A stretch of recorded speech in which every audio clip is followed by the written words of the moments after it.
వెతలు తీరును, కృపలు దొరుకును, సాటి లేనిది యేసుని నామం. యేసునామమే మధురం, మదిలో తలచిన ధన్యం. యేసునామమే మధురం. ప్రభువునందు ప్రియమైన దేవుని బిడ్డలారా, నేటి వాక్య ధ్యానము కొరకు ప్రార్థించుకుందాము. పరిశుద్ధుడైన తండ్రి, ప్రేమగల ప్రభువా, మీకు వందనాలు. నిన్ను దేవునిగా కలిగిన మేము ధన్యులము. మీరు మాకు ఇచ్చిన విశ్రాంతి గొప్పది. మీరు మీ కుమారుడైన యేసు నామాన్న మా హృదయాలలో ఉంచిన రక్షణ భాగ్యము కొరకు కృతజ్ఞతలు. నూతన స్వభావము కొరకు కృతజ్ఞతలు. పరిశుద్ధ ఆత్మ కొరకు కృతజ్ఞతలు. నీ వాక్యము చేత మాట్లాడుము, గ్రహించుట మాకు నేర్పండి. రక్షకుడైన యేసు నామాన ప్రార్థిస్తున్నాం తండ్రి, ఆమేన్. ప్రియమైన దేవుని బిడ్డలారా, మీ పరిశుద్ధ బైబిల్ గ్రంథాన్ని తెరిచి హెబ్రీ పత్రిక 7వ అధ్యాయం మీ ముందుంచుకోండి. హెబ్రీ పత్రిక పౌలు గారు హెబ్రీయులకు రాశాడు. ఎవరు హెబ్రీయులు? ఎవరు హెబ్రీయులు? హెబ్రీయులు అనగా అబ్రహాము సంతతి, యాకోబు యొక్క సంతతిలో యూదులు హెబ్రీయులు. అబ్రహామునకు 8 మంది కొడుకులు. హాగరు ద్వారా ఇష్మాయేలు, షారా ద్వారా ఇసాకు, కెతూరా ద్వారా 6. వీరిలో యాకోబు గర్భాన అనగా ఇసాకు యొక్క 2 కుమారులలో చిన్నవాడైన యాకోబు యొక్క సంతానము 12 గోత్రాల వారు హెబ్రీయులుగా పిలువబడ్డారు. వాస్తవానికి హెబ్రీయుడు అనే పదం అబ్రహాముకు చెందినప్పుడు మిగిలిన అబ్రహాము సంతతి అంతటినీ హెబ్రీయులు అనాలి. కానీ అలా అనలేదు. హీబ్రూ అనే మాటకు అర్థం ఏంటంటే the one who crossed the river. Hebrew భాషలో హెబర్ అంటే అర్థం ఏంటంటే నది. హెబర్ అంటే నది, హీబ్రూ అంటే నది దాటినవాడు. మనం ఏలూరులో ఉంటున్నాం. ఈ వర్తమానం చెబుతున్న నేను ఏలూరులో ఉన్నాను. కేబుల్ ద్వారా ప్రసారం ఏలూరు నియర్ బై ప్రజలు వింటున్నారు. మాకు ఏలూరులో తూర్పు ప్రజలు అని కొందరు ఉంటారు. తూర్పు వాళ్ళు అంటాం. తూర్పు వాళ్ళు అంటే ఈజీగా మాకు ఏలూరు వాసులకు అర్థమవుతుంది. They migrated from east place. తూర్పున ఉన్నటువంటి జిల్లాల నుండి మా జిల్లాలోనికి వలస వచ్చారు కనుక వారిని తూర్పు ప్రజలు అంటారు. మీరెవరు అంటే మేము తూర్పు నుండి వచ్చామండి అంటారు. నాకు చాలా ఆశ్చర్యం. తూర్పు నుండి రావటం అంటే ఏలూరులో జూట్ మిల్ ఉంది. ఈ జూట్ మిల్లో పనిచేసే వారిలో ఎక్కువ శాతము ప్రజలు తూర్పు నుండి మైగ్రేట్ అయ్యి వచ్చినటువంటి వాళ్ళు. వారి భాష వేరేగా ఉంటుంది. వారి యూనిటీ వేరేగా ఉంటుంది. వారికి కొన్ని ప్రత్యేక సంఘాలు ఉన్నాయి. వారి పెద్ద మనుషులు వేరుంటారు. ఇప్పటికీ వారు రావటం ప్రారంభించి 3 to 4 జనరేషన్స్ దాటిపోయింది. అయినా కూడాను వాళ్ళు మేము తూర్పు నుండి వచ్చాము, మా పితరుల తూర్పు నుండి వచ్చారు అని చెప్పుకుంటారు వాళ్ళు. మా దగ్గర ఓ తమ్ముడు రాజేష్ అని ఉన్నాడు. ఆయన తల్లిదండ్రులు తూర్పు నుండి వచ్చి ఇక్కడ స్థిరపడ్డారు, ఇక్కడే పుట్టాడు ఆయన రాజేష్. అలాగే నాకు తెలిసిన చాలామంది యవనస్తులు నాతో పాటు పనిచేసినటువంటి వివిధ రంగాల్లో పనిచేసిన వాళ్ళు ఇయర్లీ వన్స్ పండగకు ఒకసారి తూర్పుకి వెళ్ళిపోతారు. అంటే శ్రీకాకుళం, అనకాపల్లి పై ప్రాంతాలు, విజయనగరం, బొబ్బిలి ఆ ప్రాంతాల్లో ఉన్నవారు ఇక్కడ మైగ్రేట్ అయ్యి వచ్చి బ్రతుకుతూ ఉన్నవారు ఇయర్లీ వన్స్ పండగలకి వెళ్ళటం చాలా స్పష్టం. అలాగే హైదరాబాద్లో ఆంధ్ర నుండి వచ్చిన వారు ఆంధ్రప్రదేశ్కి పండగలకు రావటం చూస్తాం. కాబట్టి ఈ హెబ్రీయులు అనేటువంటి వారు ఎవరు అని అన్నప్పుడు వలస వచ్చిన వారిగా భావించబడిన వారు. They are not the people of the soil, they were migrated from somewhere. కల్దీయుల పట్టణమైన ఊరు బబులోను ప్రాంతం నుండి అబ్రహాము కనానుకు దేవుని మాట చొప్పున వచ్చి తను ఆక్యుపై చేశాడు. ఎప్పుడు కూడా లోకల్ పీపుల్కి, మైగ్రేటెడ్ పీపుల్కి టఫ్ టైమ్స్ ఉంటాయి. అలాగున చరిత్ర అంతా పాత నిబంధన. కనానులో వాస్తవ స్థానికులుగా ఉండిన వారిని దేవుడు తొలగించి ఆ కనాను దేశాన్ని వారికి ఇచ్చినప్పుడు వారిని గూర్చి ఆ చుట్టుపక్కల దేశాలన్నీ కూడా అనుకున్నది ఏంటంటే హెబ్రీయులు. ఈ హెబ్రీయులకు దేవుడు దర్శనమిచ్చి దేవుడు తోడుగా ఉండి దేవుడు వారి మధ్యన ఉండి ప్రపంచంలో ఉన్న ఆనాటి ఇతర జనాంగాల మధ్యన ఎక్కడా కూడా ఆ దేవుడు సంబంధం లేకుండా ఈ ఒక్కరిని మోడల్ పీపుల్గా తీసుకుని ఆయన ఒక మహోన్నతమైన క్రైస్తవ సంఘానికి ఛాయగా దానిని ఏర్పాటు చేశాడు. ఈ ప్రసంగం చాలా జాగ్రత్తగా వినాలి మీరు, వెరీ ఇంపార్టెంట్. దేవుని యొక్క ప్రణాళిక ఏదైతే కాలము సంపూర్ణమైనప్పుడు జరగబోతూ ఉన్నదో ఆ ప్రణాళికను సర్వలోకము గుర్తించటానికి ఒక నమూనా వేదిక దేవుడు ఒక్క మనిషిని పిలుచుకొని అతని కుటుంబం ద్వారా ఒక చిన్ని దేశాన్ని ఏర్పరిచి ఆ చిన్న దేశమును ప్రపంచమంతటికి ఎగ్జాంపుల్గా ఉంచాడు. ఏ చిన్న దేశాన్ని అయితే దేవుడు ఏర్పరచుకొని ప్రపంచానికి మాదిరిగా ఉంచాలనుకున్నాడో ఆ చిన్న దేశములోని ప్రజలకు పౌలు ఈ పత్రిక రాశాడు, హెబ్రీయులకు రాశాడు. మిగిలిన ప్రజలందరికీ కూడాను సువార్త సులువుగా అర్థమైతే ఈ హెబ్రీయులకు సువార్త అర్థం కావాలి అనంటే దేవుడు వారి ప్రారంభం నుండి ఏమైతే ప్రణాళికలోని యొక్క ఛాయను కనపరిచాడో అది వాళ్ళకు అర్థమయ్యేట్లుగా చెబుతూ దానిలో నుండి యేసుక్రీస్తు దగ్గరికి తీసుకుని రావాలని ఆశించాడు పౌలు భక్తుడు. అందుకనే ఈ హెబ్రీ పత్రిక అంతా మీరు చూస్తే హెబ్రీయులు అనగా 12 గోత్రాలకు చెందిన ఇశ్రాయేలీయుల యొక్క ప్రతి ఫీలింగ్, ప్రతి కష్టం, ప్రతి ప్రాక్టీస్, ప్రతి ఫెస్టివల్ జ్ఞాపకం చేశాడు. It's an unique book for juice. యూదులకు ఈ పుస్తకం చాలా గంభీరమైన answer to all the questions.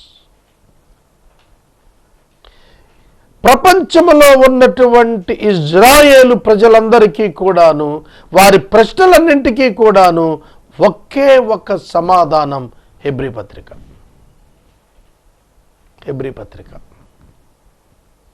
Hebrew పత్రికలో పౌలు నూక్ అండ్ కార్నర్స్, ప్రతి చిన్న అంశాన్ని కూడా ప్రస్తావనకు తీసుకున్నాడు. ధర్మశాస్త్రం గురించి మాట్లాడాడు, ప్రవక్తలను గురించి మాట్లాడాడు, అద్భుతాలను గురించి మాట్లాడాడు, ప్రత్యక్షతలను గురించి మాట్లాడాడు, నిబంధనలను గురించి మాట్లాడాడు, దేవాలయమును గురించి మాట్లాడాడు, మరియు యాజకత్వాన్ని గురించి మాట్లాడాడు.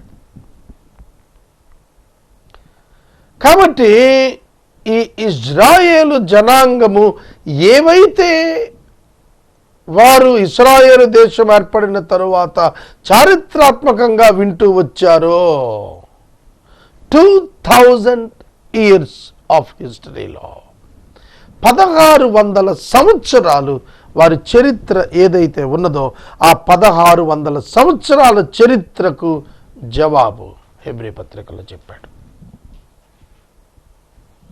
ఈ హెబ్రీ పత్రికలో 7వ అధ్యాయంలో పౌలు గారు చెబుతున్నటువంటిది ఏమిటంటే, a different priesthood, a different high priest.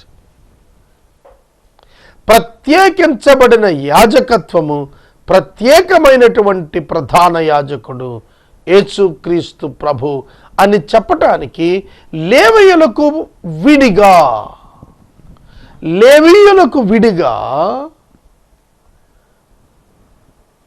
యవనికి చెందినటువంటి షాలేము రాజును ప్రధాన యాజకునిగా చూపించాడు. రొట్టె ద్రాక్షారసం తీసుకుని వచ్చాడు.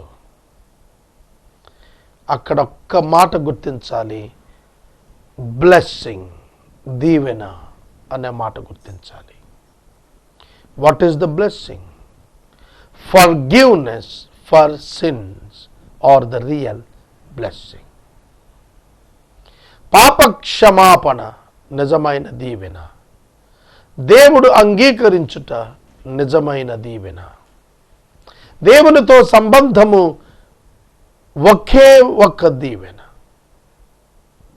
లోకం అనుకుంటున్న దీవెనలన్నీ కూడా ఎవరికైనా సాధ్యమే, కానీ దేవుడు మానవునికి ఇవ్వాలనుకున్న దీవెన క్రీస్తు ద్వారా మాత్రమే కలిగేది.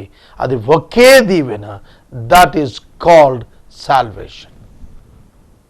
The only one blessing God provides is salvation. Rest of all blessings called or derived from and arrived from the gospel and the relationship with God. కనుక క్రీస్తు యొక్క సంఘము, దాని యొక్క ఆధిక్యత, దాని యొక్క భవిష్యత్తు, దానిలో ఉన్నటువంటి ఆ గొప్ప దైవ శబ్దం, అది ఈనాడు లోకం తెలుసుకోవాలి. దాని ముందు క్రైస్తవుడు తెలుసుకోవాలి. కాబట్టి హెబ్రీ పత్రికలో ఆయన చెప్పింది ఏంటంటే, ఒక యాజకుడు యాజకత్వము మీకు తెలుసు, అది మోషే అన్న ఆయన అహరోను ద్వారా దేవుడు ఏర్పాటు చేశాడు కదా. ఆ యాజకత్వము అబ్రహాము తరువాత కాలంలో, మోషే తరువాత కాలంలో ప్రత్యక్ష గుడారం నాకు వచ్చింది కదా. కానీ అబ్రహామును ఎదుర్కొన్న ప్రధాన యాజకుడు ఎవరు? అబ్రహామును ఎదుర్కొన్నటువంటి యాజకుడు ఎవరు? అతడు లేవీ సంతతికి చెందినవాడా? కాదు కదా.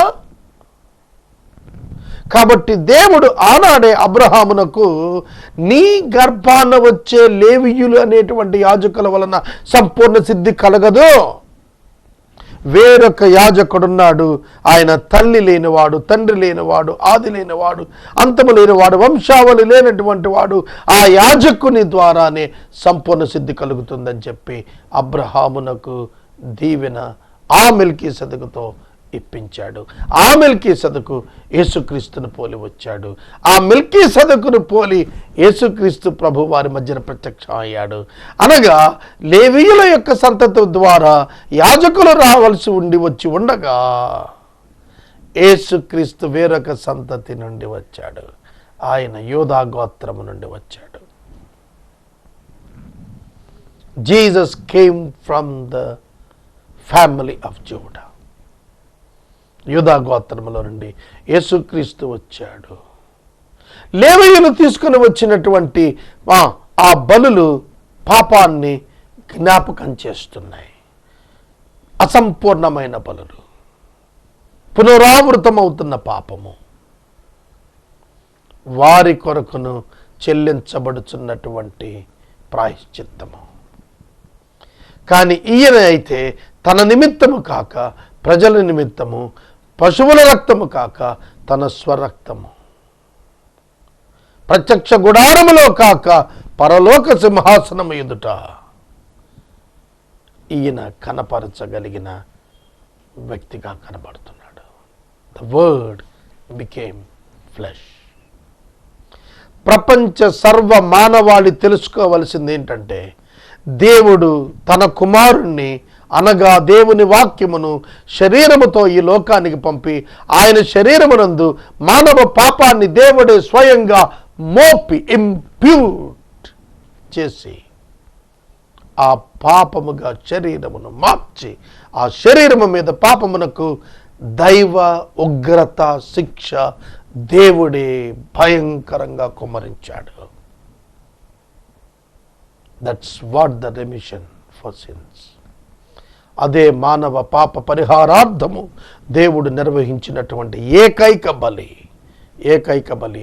కనుక rest of the sacrifices in all the religions along with the Jewish people are waste and vain. నిరుపయోగము, నిరాధారమై ఉన్నవి. కనుక ప్రపంచ మతములన్నీ కూడా తెలుసుకోవాల్సింది ఏంటంటే, there is the only one way to heaven. ప్రపంచం అంతా తెలుసుకోవాల్సింది ఏంటంటే, ఒకే ఒక మార్గము పరలోక రాజ్యమునకు. అది దేవుడు ఏర్పరిచిన మార్గము, మానవులు ఏర్పరుచుకున్న మార్గము కాదు. It is not the people searching God and the way to heaven. It is the way provided by God to seek and save the people on the earth who are sinned. మనుషులు ఏర్పరచుకున్న పరలోకమున కొరకైన ఒక విధానము కాదు. దేవుడు మనుషులను తన యొద్దకు తెచ్చుకొనుటకు మానవుని యొక్క పాపముతో అపవాదితో యుద్ధం చేసి గెలుచుకున్నటువంటి ప్రాయశ్చిత్తం అర్పించినటువంటి మార్గము, శరీరమును తెరచినుకుట చేత దేవుడు తన యొద్దకు ఒక మార్గాన్ని భూమి మీద నుండి క్రీస్తు ద్వారా, క్రీస్తు గుండా ఏర్పాటు చేశాడు. That is salvation. That is salvation. Without salvation, you cannot successfully enter into the eternal canon. నిత్యత్వ సంబంధమైన కరానును చేరాలి. చిన్న మాట చెబుతాను వినండి. మోషే మరణించాడు పిస్గా పర్వతం, నెబో పర్వత శిఖరం పైన. మోషే మరణానికి ముందు దేవుడు మోషేతో చెప్పాడు, నీవు నన్ను మెరీబా జలముల యొద్ద సన్మానించని కారణం చేత నీవు ఇక్కడనే చనిపోతావు. యొర్దాను దాటవు, కనానును కనులార చూస్తావు, కానీ నీవు కాలు పెట్టవు అన్నాడు. 10 మార్లు దేవుని విసిగించిన ఇజ్రాయేలీయుల యొక్క మొదటి లెక్కించబడిన తరం చనిపోవటానికి 40 ఏళ్ళు పట్టింది. ఎందుకు 40 సంవత్సరాలు వాళ్ళు అరణ్యంలో ఉండిపోయారంటే, 40 ఏళ్ళు పట్టింది ఆ తరం వారందరూ సహజ మరణం పొందటానికి. అప్పుడు దేవుడు యెహోషువతో మాట్లాడుతూ యెహోషువను యొర్దాను దాటటానికి తీసుకుని వచ్చినప్పుడు యెహోషువ చెప్పిన మొట్టమొదటి మాట, before you cross the Jordan, మీరు యొర్దాను దాటాలి అనగా, దాటితే ఏముంది, ఇక కనానులో అడుగుపెట్టారు. గిల్గాలులో కనానులో మీరు అడుగు పెట్టాలి. కనాను భూభాగము యొర్దాను దాటగానే కనాను భూభాగం ప్రారంభం. అందులో అడుగు పెట్టాలి అనగా, జోర్దాన్ దాటాలి అనగా యువతల మీరు సున్నతి పొందవలెను.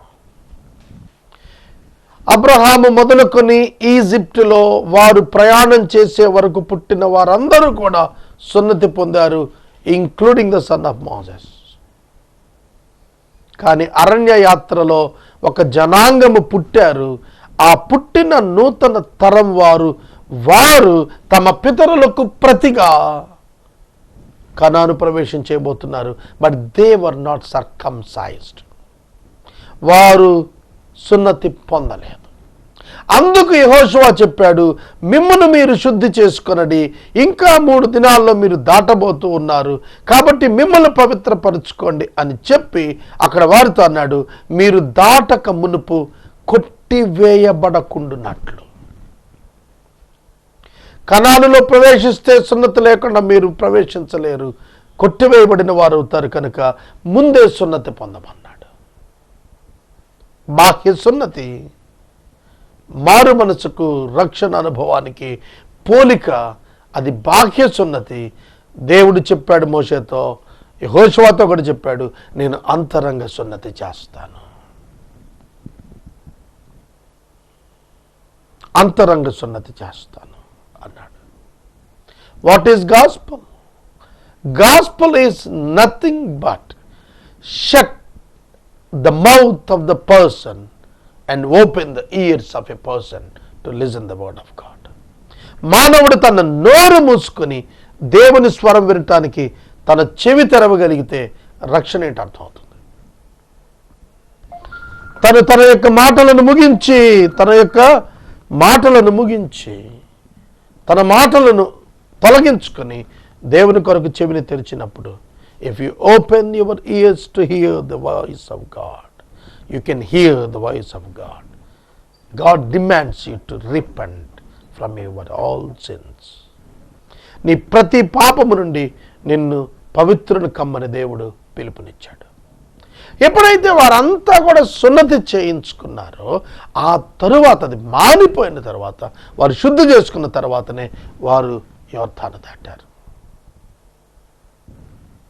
యోర్దాను దాటడానికి క్వాలిఫికేషన్ ఏమిటంటే సున్నతి. మొట్టమొదట లెక్కించబడిన ప్రజలు, ఇజ్రాయేలు జనాంగమును దేవుడు ఐగుప్తు నుండి విమోచించినప్పుడు వారు పస్కా బలి పశువు ఆచరించారు. They were cleansed by the blood, innocent animals blood. కనుక రక్త ప్రోక్షణం జరగకోకుండా, పవిత్రపరచబడుకోకుండా, మారు మనసు పొందకోకుండా, క్రీస్తు రక్తంలో కడగబడుకోకుండా ఒక వ్యక్తి దేవునితో సంబంధాన్ని కలిగి ఉండలేడు, దేవుని రాజ్యములో సభ్యుడిగా ఉండలేడు, దేవుని యొక్క రాజ్యములోనికి చేరలేడు. That is the symbol. అందుకే పాత నిబంధనలో ఇశ్రాయేలీయుల జనాంగానికి సంభవించిన సంభవాలన్నింటినీ కూడా దేవుడు జ్ఞాపకం చేస్తూ రక్షణ అర్థం చేసుకోవటానికి వారిని ఒక నమూనాగా సర్వలోక నివాసులకు దేవుడు ఏర్పాటు చేశాడు. This is the story. ఇది విశేషం, మనం తెలుసుకోవాలి. ప్రియమైన సహోదరుడా, సహోదరి, దేవుని యొక్క మాట నీకు వినపడినప్పుడు, సర్వలోకము వారి వారి దేవుళ్ళను గురించి భావించినట్లు దేవుని వాక్యాన్ని గురించి నువ్వు భావించడానికి వీల్లేదు. That is the fundamental basic for believer. విశ్వాసికి వాక్యము ఏమిటో తెలిసిన ప్రాణాధారము.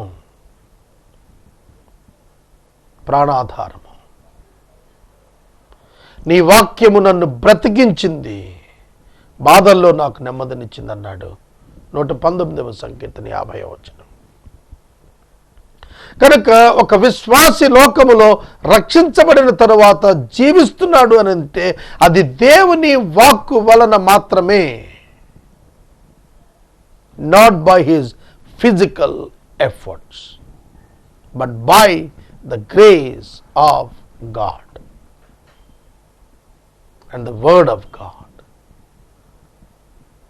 You are here to accomplish the will of God, not anything more, not anything less. ఒక విశ్వాసి రక్షించబడ్డాడు అనంటే ఆ విశ్వాసి ఈ లోకంలో బ్రతుకుతున్నది ఎందుకో తెలుసా?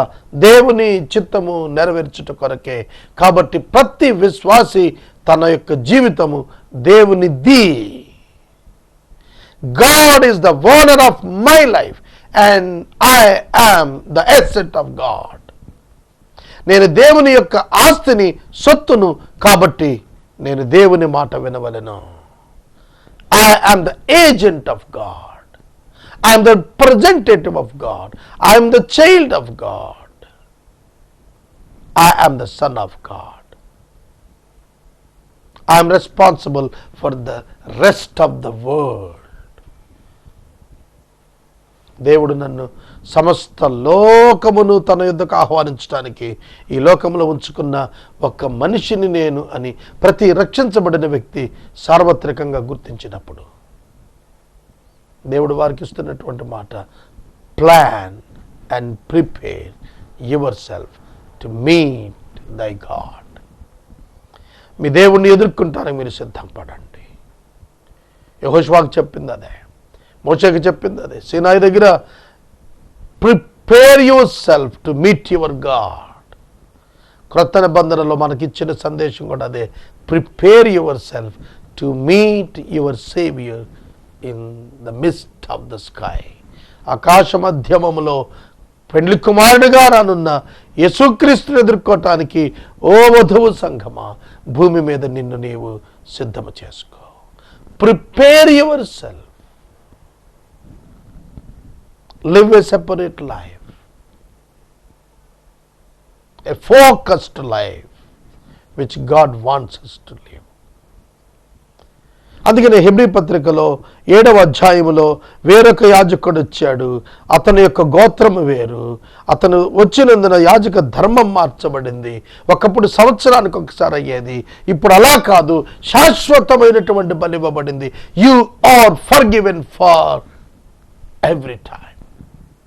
It's once for all you have forgiven. In advance you are forgiven. That's the grace of God. దేవుడు నిన్ను క్షమించాడు. Believe it, trust it, enjoy the fruits of God. ప్రార్థన చేసుకుందాం. పరిశుద్ధుడా, వందనాలు, స్తోత్రాలు. వాక్యం విన్న బిడ్డలను దీవించండి. 7వ అధ్యాయంలో ఉంచిన మా కొరకైన ఉంచిన మర్మములను మేము ఎరిగి ఉన్నాము. ఈ విషయం విశదపరిచినాం. కృతజ్ఞతలు. యేసునామమున అడుగుచున్నాం తండ్రి, ఆమేన్. తండ్రి అయిన దేవుని ప్రేమ, కుమారుని యేసయ్య కృప, పరిశుద్ధాత్మ నీకు అన్యోన్య సహవాసం సదాకాలం మనకు తోడై ఉండును గాక. ఆమేన్.